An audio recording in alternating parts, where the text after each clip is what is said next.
الخاسرین۔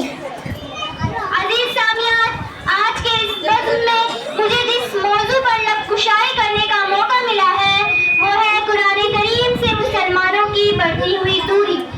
عزیز سامعین، قرآن کریم ایک طرف معارف و حکم، مواعظ و عبر کا پہر بے قرار اور رہتی دنیا تک پوری انسانیت کے لیے چشمے فیاض ہے، تو دوسری طرف فصاحت و بلاغت، کلام و بیان اور ادب و لغت کا وہ شاہکار ہے جس کے سامنے بڑے بڑے ادبا اور ماہرین فن بھی گھٹنا ٹیک کر اپنی بے بسی کا اظہار کرنے پر مجبور ہو گئے۔ یہی وہ اللہ کی آخری اور انقلاب آفری کتاب ہے جسے اللہ رب العالمین نے اپنے آخری پیغمبر محمد صلی اللہ علیہ وسلم پر نازل فرما کر دوسری کتابوں کے برعکس اس کی حفاظت خود کرتے ہوئے فرمایا، اِنَّا نَحْنُ نَزَّلْنَا الذِّكْرَ وَإِنَّا لَهُ لَحَافِظُونَ۔ یہی وجہ ہے کہ 1400 سال پہلے جو قرآن تھا آج بھی حرف بحرف وہی قرآن ہمارے ہاتھوں میں موجود ہے۔ یہی وہ کتاب ہے جسے اللہ رب العالمین نے تمام انسانیت کے لیے ہدایت و شفا کا ذریعہ بنایا۔ لیکن افسوس، کتنی ساری فضیلتیں نگاہوں کے سامنے ہونے کے باوجود بھی ہم نے قرآن سے دوری اختیار کر لی۔ حالانکہ اگر میں یہ کہوں کہ اگر کائنات کے اندر کوئی ایسی کتاب ہے جس میں مکمل طور پر انسانی زندگی کا نظام اور مکمل ضابطۂ حیات موجود ہے تو میں یہ کہنے کا حق رکھتی ہوں کہ وہ صرف اور صرف قرآن مجید ہے۔ لیکن افسوس کہ آج کے نام نہاد مولویوں نے قرآن کو معاشرے سے دور رکھنے کے لیے اس پر مشکل ہونے کا لیبل چپکا دیا، جبکہ اللہ تعالیٰ نے سورہ قمر میں اعلان کر دیا، وَلَقَدْ يَسَّرْنَا الْقُرْآنَ لِلذِّكْرِ فَهَلْ مِن مُّدَّكِرٍ۔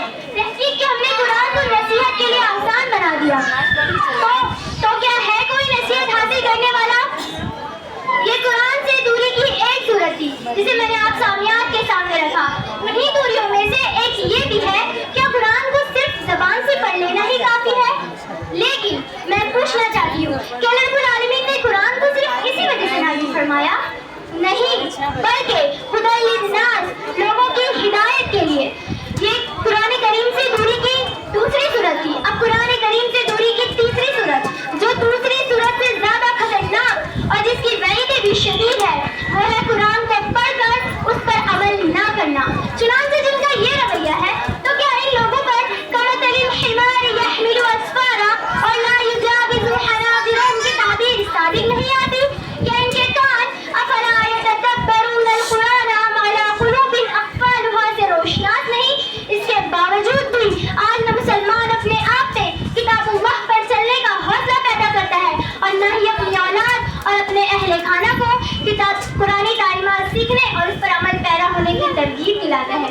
یہی وجہ ہے کہ اگر جن گھروں میں قرآنی آیتوں کے نغمے گونجا کرتے تھے آج انہیں گھروں سے فلمی گانے اور مختلف لغو قسم کی آوازیں آتی ہیں۔ مسلمانوں کا یہ حال دیکھ کر آنکھیں اشک بار ہو جاتی ہے۔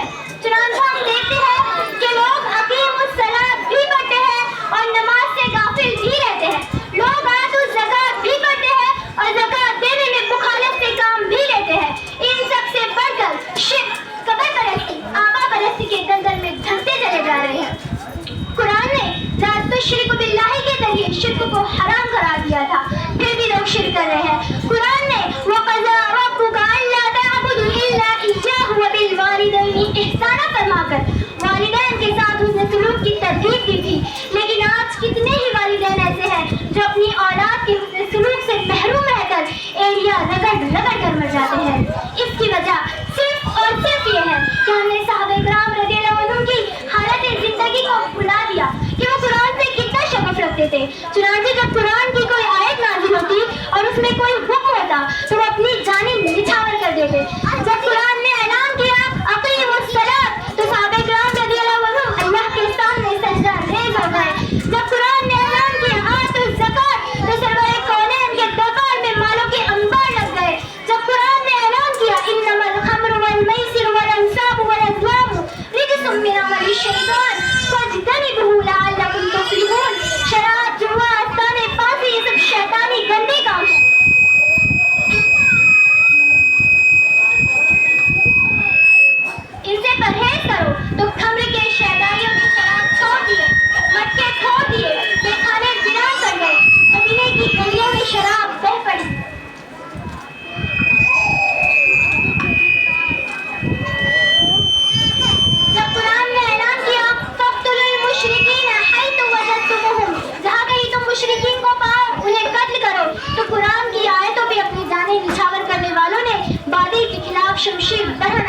میدان میں اتر رہا ہے.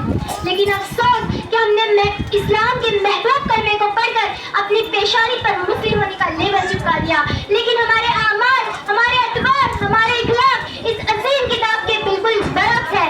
قرآن نے السارق والسارقۃ فاقطعوا ایدیہما کا درد لے کر چوری کرنے سے منع فرمایا. قرآن نے ولا تأکلوا اموالکم بینکم بالباطل کا پیغام دے کر لوگوں کے مال باطل طریقے سے غصب کرنے سے منع فرمایا. قرآن نے وما آتاکم الرسول فخذوہ وما نہاکم عنہ فانتہوا کا نغمہ سنا کر رسول اللہ صلی اللہ علیہ وسلم کے فرامین کے خلاف ورزی سے باز رکھا. لیکن کیا ہم نے ان میں سے کسی ایک کو بھی اپنے گلے کا ہاتھ بنایا؟ اگر ایک کو بنایا بھی تو دوسرے کو ترک کر دیا. ہمارا دعویٰ جھوٹا تھا. جب نبی کریم صلی اللہ علیہ وسلم اللہ سے شکایت کریں گے یا ربی انا قوم اتخذوا ھذا القرآن مہجورا، اے میری رب میری قوم نے اس قرآن کو چھوڑ دیا تھا، تو تم اس وقت کیا جواب دو گے؟ اس وقت تمہاری حالت خاشعۃ ابصارهم ترہقهم ذلہ کے مثل ہوگی. آج قرآن سے دوری اختیار کرنے ہی کی وجہ سے مسلمانوں کو ہر جگہ ذلت و رسوائی کا سامنا کرنا پڑ رہا ہے. مسلمانوں کی شان و شوکت جہ و عظمت زوال پذیر ہو گئی ہے. اور کیوں نہ ہو، آپ صلی اللہ علیہ وسلم کا فرمان کیوں کر غلط ہو سکتا ہے؟ اللہ کے نبی نے فرمایا ان اللہ یرفع بہذا الکتاب اقواما ویدع بہ آخرین. وہ زمانے میں معزز سے مسلمان ہو کر، وہ زمانے میں معزز سے مسلمان ہو کر، اور ہم کھور ہوئے تاریک گناہ ہو کر. اور کیوں نہ ہو، رب کائنات نے فرمایا ومن اعرض عن ذکری فإن له معیشۃ ضنکا ونحشره یوم القیامۃ اعما قال رب لما حشرتنی اعما وقد كنت بصیرا. اور جو اللہ کے ذکر سے منہ موڑے گا اللہ اسے قیامت کے دن اندھا اٹھائے گا اور وہ کہے گا اے میرے رب دنیا میں تو میں آنکھوں والا تھا. اور فرمایا ومن یعش عن ذکر الرحمن نقید له شیطانا فهو له قرین. اور جو اللہ کے ذکر سے، رحمان کے ذکر سے غفلت برتتا ہے تو اس پر اس شیطان کو مسلط کر دیا جاتا ہے جو اس کا رفیق بن جاتا ہے. آخر میں اللہ رب